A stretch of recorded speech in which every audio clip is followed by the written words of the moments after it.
Should we grow old gracefully or fight it with everything we've got? Oh man, people were talking trash about my T.Swift. And good news for your dog. Welcome to the Hopefulist, a daily talk show hosted by veteran broadcaster Wendy McClure. Join Wendy each day as she shares her life lessons that transformed her from perpetual pessimist to the ultimate hopefulist. The perfect morning show to get you caught up on the day's top stories while sharing insights that will lead to positive transformation and bring out the hopefulist in you. For more inspiration, visit hopefulist.com. And now, here's your host and hopefulist, Wendy McClure. Hello, and welcome to a Wednesday. It is March 4th, 2020, day 173 of Gotta Get On Ellen. It looks like it's going to be a beautiful day here at the Jersey Shore. Very exciting. In fact, I'm planning to treat myself. I'm getting this done super early today. Super early. Because I am planning to head to the beach for the sunrise. I want to go take a nice little swift walk.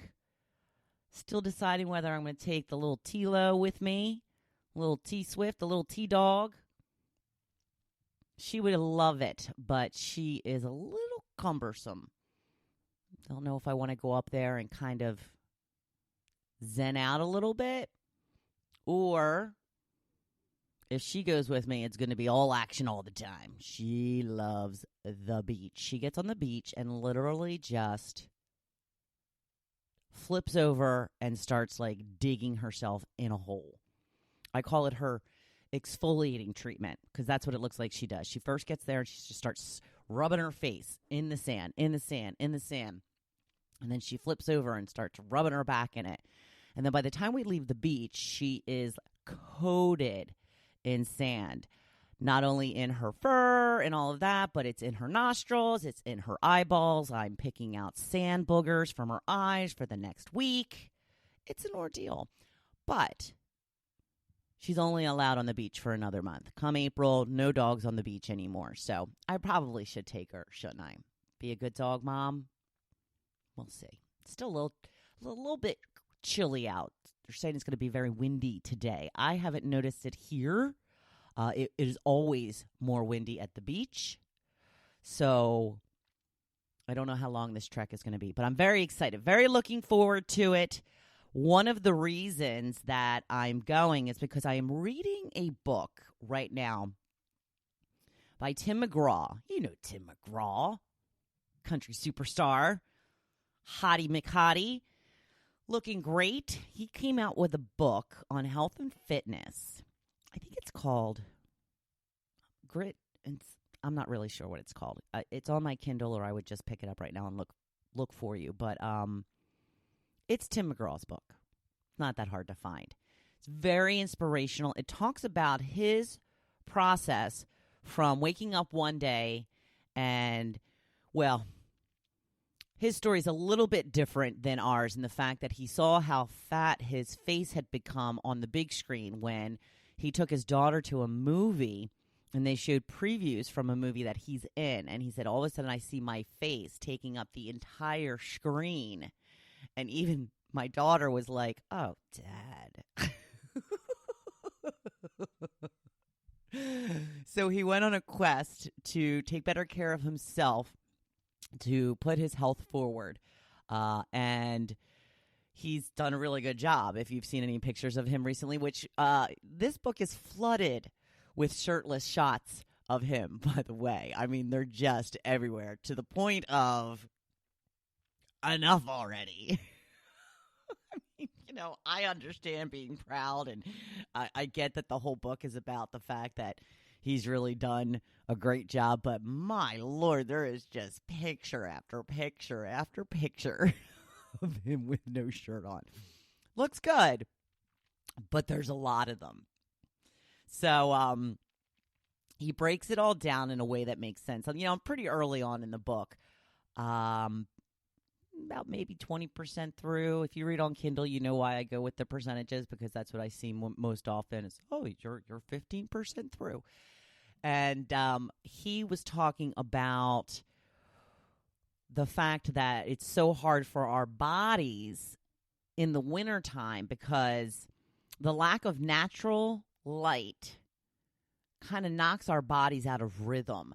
It's the natural light that literally helps our bodies wake up. And he says that if you get a chance to walk somewhere where you can see the sun come up over the horizon, you should get there before the sun comes up and be there while it's happening because it's so good at putting your body into its correct rhythm. So I'm going to give it a go today. I don't get to the beach nearly as much. In fact, that was one of my little New Year's resolution things that I don't really follow, but I had said that I wanted to get to the beach more often. And this time next week, the sun will be setting or rising an hour later. So actually, that probably will work out better now that I'm thinking about it. So it's going to come up about 6:30 today. Then next week, it'll be around 7:30. And then, of course, it gets earlier and earlier and earlier. So we'll see how it goes. I'll probably take the little pooch with me. Speaking of pooches, there is some good news for you if you live in Delaware. I'm surprised that this isn't allowed in most states, but apparently it is not. They just signed a law that states you can now bring your dog along to outdoor restaurants in Delaware. Delaware has a lot of very popular beaches. I don't know why it's a big deal to have a dog at an outside cafe. I don't know. I didn't know that that was a thing. As long as you were outside, I don't know. I used to take Tucker to outdoor cafes in Philadelphia all the time. We would go to Manayunk and Chestnut Hill, and she was really good at first. But then, like I said, I kind of ruined her. She had some bad experiences at the dog park. I kind of let them beat up on her a little bit because I was like, it's just so awkward. You're like, okay, your dog's beating the crap out of my dog. Can you get him off her? But then people are like, this is what the dog park is for. If your dog can't handle it, get out. Yeah, that's what I was always afraid of. That never actually happened because I never actually said anything. So she doesn't have a good relationship with other dogs. And I believe that's the reason why. So my fault, 100%. But now she's one of those freak little dogs that whenever she sees another dog, she just completely goes nuts.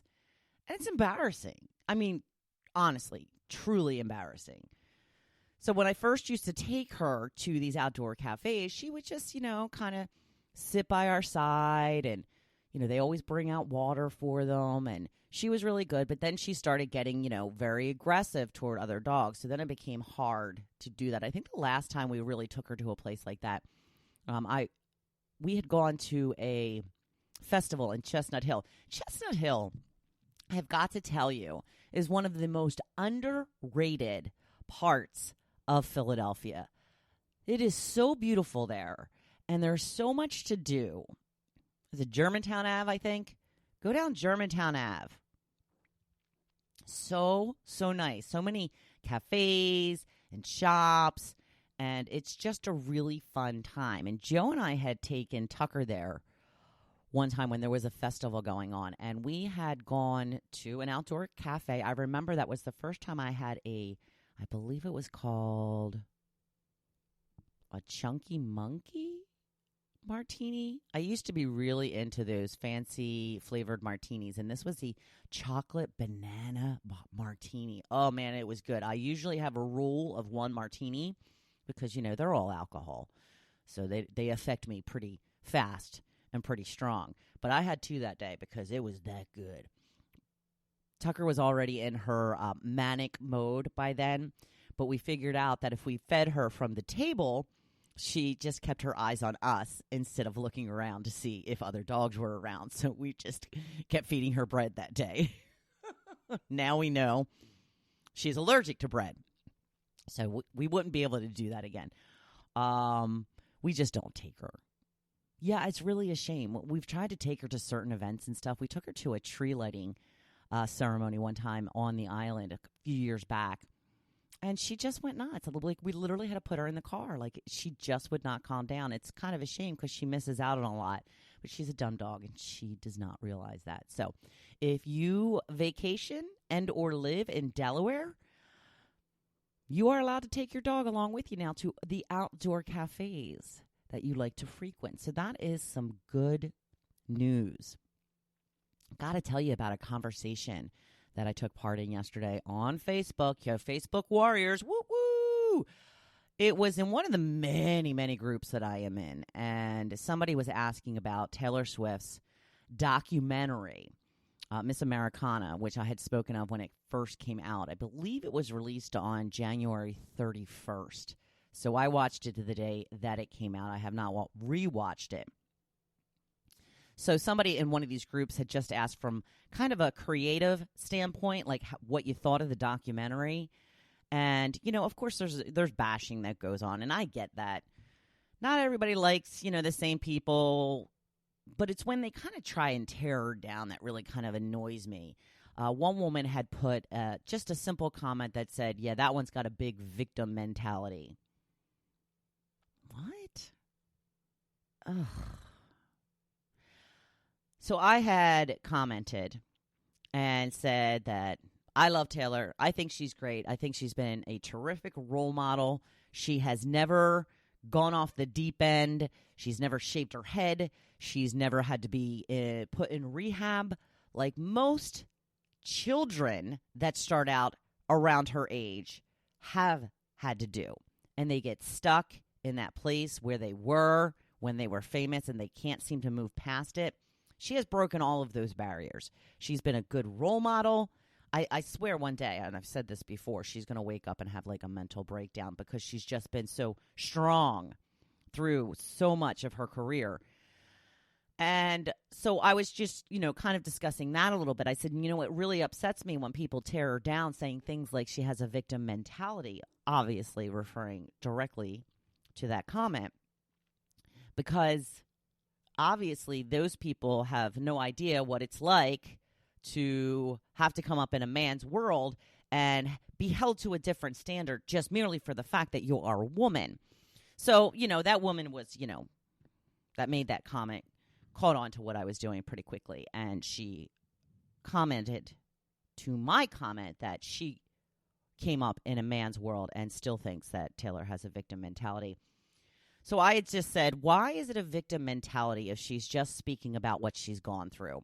And then a couple other people piled on, and then she just stopped responding. So I guess she didn't want to get into it. This is the thing about the victim mentality. I've had conversations with people in the past. I feel that I definitely have been held to many different standards when it came to my career in radio. I always made less money. I was held to a different set of rules. I was held to different standards on air and off air. I've seen it. And if you just even merely mention that, and you know, it's a problem. It's a problem. I'm not saying that it happens to everybody. I'm not saying that I deserve special treatment. I'm saying that I just want equal treatment. That's all I'm saying. And when I bring things like this up, I've been piled on myself where people are like, well, I'm in a man's world and I feel like you're playing a victim. I've been accused of that. You're playing the victim. Is it playing the victim if you really are a victim? This is something I've really struggled with. Is it playing the victim if you really were a victim? Is the fact that I'm telling you how I've been treated unfairly in the past mean that I'm playing the victim? Or am I just being honest about my experience and how I feel it's unfair and that things need to change? I obviously think the latter. A lot of women disagree with me as well. Again, women are so hard on other women. And here's something you always have to keep in mind. You really, truly never know what it's like for someone else until you are in their shoes. And if you are not even close to being in their shoes, then just don't comment on it. A lot of people say, oh, yeah, I came up in a man's world. I don't know. What does that mean? Does that mean that you worked in an office with a lot of men? I don't know.